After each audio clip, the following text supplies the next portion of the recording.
Hey everyone, welcome back to another week of This Week at Skye. Joined again by Phil. How you doing, Phil? Great, Ashley. How are you? I'm very well. I've had a big week. The pods have kicked off. And so we've started getting used to that change. All of our CSOs, client service officers, learning their new roles, which is really exciting. And I'm learning how much I don't know along with them. Hey, you know what else we learnt this week? And we didn't prep this, but everyone who searches you on the advisor register now knows your middle name. Yep. Ashley Margaret. Yep. No secrets. Yeah, I don't know why some advisors have their middle names and why some don't. Do they not all? Well, yours is No. on there, Philip James Thompson. Yeah, I think some of them aren't there. Fascinating. Yeah, I'm pretty sure. I'll check later, but I don't know Maybe if not Trent's everyone there. had one. No, Trent's is there, John. Oh, Yeah. is it? Okay. Well, maybe everyone is. Yeah. Okay. Anyway. Full names. So, yeah, I've just derailed you, Ashley Margaret, but keep full going. Preamble. That's fine. You bring that up because we officially had our status changed on the register last week. So Yes, very very exciting. And not just you, we had two other All of advisors. us. Yeah. Natalia and Amy as well. Yeah. We felt guilty after last week's and realising we didn't give them a shout out for I know. for doing their PY. But we did in person, well, virtually. As in person as we can. Yeah. Bad PY buddy on my behalf. But yeah, pods are kicked off. That's all going along. And then I also had a social catch up with some people in the industry, which was really cool because we're all around the professional year. Some haven't started, some have. I've just finished. And so we're all just chatting about what the different companies we are at look like and how the different fee structures are, how one person would give advice in a particular scenario. It was really fun to just get to connect and chat with other people in the industry. How many people were at your dinner? It was just 4 of us. Yeah. But it Any was of them good. insurance only? Me. Yeah. Just me. Yeah. But a few of them I've already tried to put the razzle-dazzle on. Tell them why insurance only is the way to go. Exactly. Yeah. I love it. But yeah, no luck winning anyone over to the dark side yet. That's okay. All in good time.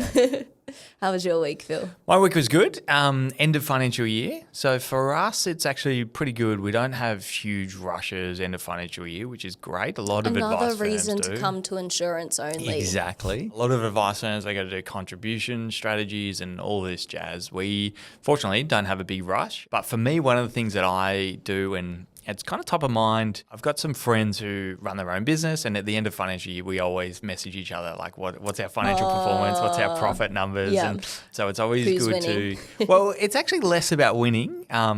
It's always about winning with me, but it's actually just about how do we encourage each other? If someone's succeeding, how do you support each other? Because it's, we live in Australia. We have tall poppy syndrome. If someone's succeeding, we like to tear each other down. So I do it more to just really encourage other business owners and celebrate their success if they're succeeding, and if they're struggling, encourage them. I have a group of friends where we all encourage humble bragging. Yeah. Again, to counter that tall poppy syndrome. I think it's really important to do, especially in Australia where it's so can't brag, can't talk about your successes sort of thing. Exactly. Yeah, well, I was in America 2 weeks ago, had to explain what tall poppy syndrome was to an American. I was hanging out with an American and some person got up on stage and just was bragging. And I just said, to her, if that was in Australia, they would get slammed, literally booed off stage, the amount that they were bringing themselves up. And then just had to explain how it works in Australia. Yeah. If anyone's doing well, we're going to pull them down. So that, for me, end of financial year is always a good way to reach out to friends and just go, hey, how'd you go? Like, how are you succeeding? And yeah, so that's always fun end of year. And then some boring stuff this week. As an AFSL, so Australian Financial Services licensee, so being self-licensed, we've got to do all of the compliance stuff. It's all on us, all of that exciting stuff. So I was doing some research on how do we get third-party support. So a third party looking at our,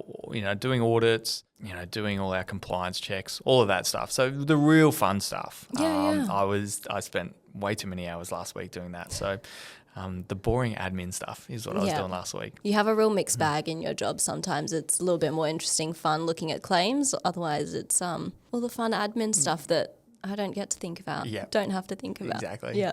Huge win for me. So this week we're looking at a couple of articles. First up, we had one with Advisor Ratings. They've titled the article, "Someone has lost a $15 million client due to their digital footprint." Or lack thereof. Exactly.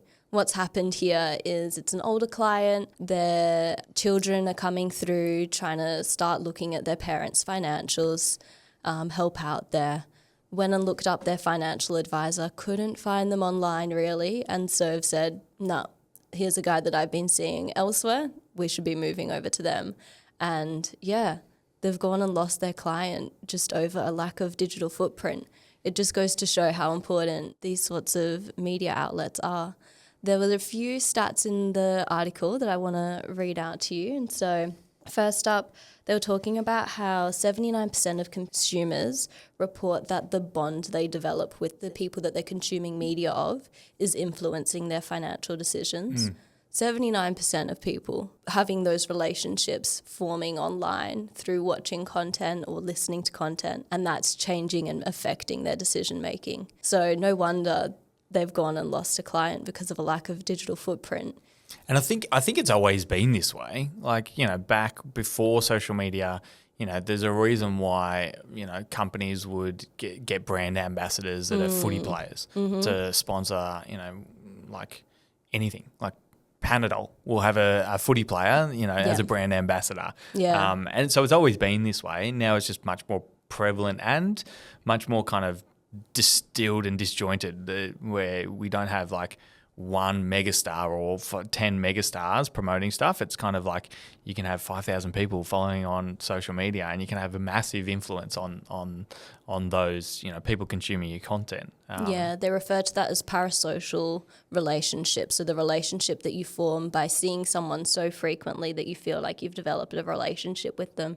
It helps build trust, which is really important and a huge driver of people working out who they're going to go to for their financial advice. Now I'm going to put you on the spot here, as I like to do. Does any of the people you went out to dinner with, did they watch any of our stuff on social media? Well, they'd all known that I finished my PY because they'd seen it on social media. Yeah. It's really interesting that, we're not influencers by any stretch of the imagination or want to be, but, just putting out content, talking about what we're doing, and other people look at it and, they have those people who know you on a personal level, and you're going out to dinner, they know more about what's going on in your professional career because they're watching that. And so that's kind of a small version of that parasocial relationship that they're talking about. Yeah, one of the girls there commented on the earrings that I made because she had watched the recording too. I was like, speaking of new earrings, we mentioned it. We mentioned it last week, but the strawberries. Yeah. But they also mentioned that 70% of Gen Z are preferring an advisor that is, or a business in general, that is ethical and authentic, which is a really interesting concept and fascinating that they're linking that to having a digital footprint. How do you think that Skye goes in this world? I think we're pretty authentic. I think every bit of content is, we don't put on many things, anything really is. So I think we do pretty well at our authenticity. And I think because we don't look and feel like most other advice businesses, it helps. We'd wear a suit and tie if we wanted to be authentic and look the part of a financial advisor, but we don't. So I think we do really well at that. And the ethical is kind of a, it's an interesting one to, how do you look at someone externally and determine if they're ethical or unethical? I think it's the way I look at that is more about trustworthiness. Like, can I trust what they're saying? Do they seem to be true to what they talk about? Therefore, we believe them to be ethical. And I guess, in this day and age where you've got like Google reviews and like all of these things that I guess if we were having really poor client experiences and treating our clients unethically, people would know about it really fairly quickly. So I do believe that, I think we do really well at that. And we've been very fortunate at Skye. We work with a lot of influencers. So they build a lot of trust and they go and source the partners that they want to work with because they want to make sure that they have a trusted relationship. And so I think the trust that influencers build then translates to us. And again, we've got to make sure we're doing our part and exactly. being authentic, being ethical and making sure we're delivering great services. This trend and what Advisor Ratings is talking about is kind of what we've seen is our growth in the last 5 years as well. Yeah. And a huge reason why we have Poddy now, hey? Oh, yeah, that's it. Shout out to you, Poddy. And then the other thing we've been looking at is an AFCA determination. Oh, AFCA, what is an AFCA determination? Let's start there. Oh my goodness, I've completely forgotten what Australian AFCA stands Financial for. Complaints Authority Yeah. is what AFCA stands for. And so what happens is there's certain levels. If you have a complaint about your advisor, anyone in the finance industry, there's certain levels that you can go to for the complaint. It's first advised generally to discuss that with your advisor, and then their licensee. And then if you're going nowhere, they have to provide you the link to AFCA, where you can put in your formal complaint, and pretty sure it goes to mediation first. Yeah, it's a journey. It's a journey. Let's just say that. So Very multi-step process. Yeah, every complaint has to, if you go directly to AFCA and you haven't taken it to the financial firm, is what they like to call it, then AFCA will send you directly to the advice business and say, hey, take your complaint there. They've got 30 days to rectify it and to deal with it. And then it goes to the licensee, as you said. But this AFCA complaint, so one thing that I like to do, not every day, because there's not that many new determinations. They don't come up that often. That would be concerning. But, yeah, like every year, I like to go on and just filter, in the last 12 months, what complaints were advice related, and out of those advice related, what were insurance related, because that's our business. I want to know what is going to AFCA, what complaints are being escalated, just so we can work out, okay, are we at risk in our business? Because at the end of the day, we want to make sure we're doing the right thing by our clients, but also making sure we're protecting our business and making sure there's nothing going wrong. Yeah, you got us all to do a project on that last year at the advisor retreat we went to Bright. It was really good to all get to dive deep into one of these AFCA determinations and then apply it to the lens of Skye. And AFCA is funny because, I grew up in financial planning being scared of the complaints, tribunals and, AFCA is kind of just newly formed, but, it was basically ASIC is the boogeyman, any complaints is the boogeyman and they're unfair towards advisors. And AFCA has been very reasonable in a lot of their outcomes. But this outcome was really interesting, and this caught my eye a lot, whereby the complaint was over $3,500 worth of premiums, which is not insignificant. No, that being said, though. That being said, what was interesting about this was, so it was a husband and wife. The wife's policy was $3,500 a year, and it was for $270,000. And they were 70 years old. So, it didn't actually need the cover. The advisor in their notes, because, in the AFCA determination, the great thing is you can see the advisor notes, like they bring in some inserts into the determination. The advisor's notes was, hey, you don't actually need the cover. You've got $28.5 million of net assets, and you're 70 years old. There is no need for this $270,000 worth of cover. And the husband was saying, I want to maintain it, but we want to save money. We want to save on premium. So can we look at the market and determine if there's anything we can do? Who was the cover for, the husband or the wife? It was for the wife. And the wife, in the notes, the wife wasn't in the meetings, but the husband communicated he wanted to save money.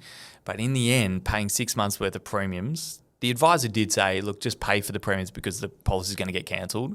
And then you can decide. Yeah, then we can do the research and decide.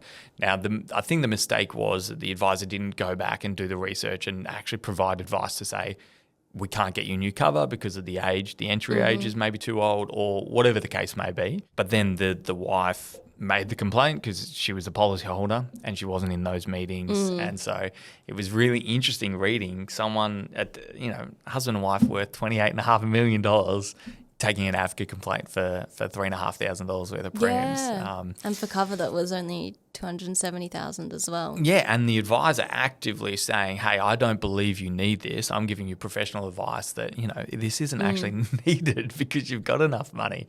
And what was the determination then? So the determination was in favour of the clients because the advisor didn't go and do all the research, didn't provide that review of the market. And so, there was two learnings out of it, making sure that if the policyholder is not in the room and in the conversation, making sure that they're a part of that conversation and not just taking instructions from the husband or vice versa, depending on, and at Skye, with me and Kate, one of us does the life admin. Whether it be finance life admin, that's normally me. It's very common for most of our clients. And so it's just important to make sure that we get that buy-in. So, me and Kate had a very, raunchy afternoon talking about health insurance. on the weekend. Incredible. It was Riveting. It was very exciting. And we were just talking about, okay, because I did all the research and I was like, hey, what do you think about this? Get her up and to scratch. Kate's basically, whatever, like whatever you want. But I'm always like, I want the buy-in and I want you to make sure that you're aware. But yeah, it's important as advisors that we make sure we have that buy-in. But it was a really interesting determination on that, how they had a lot of money. The advisor wanted to cancel it, but still had to pay the premiums. Yeah. Let's go on to Baking Corner now. What will it be this week, oh my? Will it make us laugh or make us cry? Skye team's ready, forks in hand. Ashes baking. Now, first of all, and thank you for joining us, Ruby. I forgot to introduce you. Ruby, one of our associates. Now, I butchered the cut, completely butchered it. But today we've got some cake, Stunning. chocolate cake. Yep. Now, one of these pieces is for me, so. But there you go, Ruby. Here you are. What do we got, Ash? Just chocolate cake? Just chocolate just cake. Simple, nice and easy. I couldn't work out if I should do a ganache icing or a buttercream icing, and then my mum sent me a recipe that's basically a mixture of both, so I haven't tried it yet. We'll find out. Ruby, remember, you got to give us a rating Yeah. That's just... and eat on camera. Eat a crumbly cake. Drum roll. It's pretty good, and chocolate's my favourite. What's number? Categorize the pretty good into a number out of 10. Like an 8. 8. Yeah. Give me a go. What's the best? Do you like the icing? Fan of the icing, Ruth? Yeah, the icing's good. Oh, this is so messy.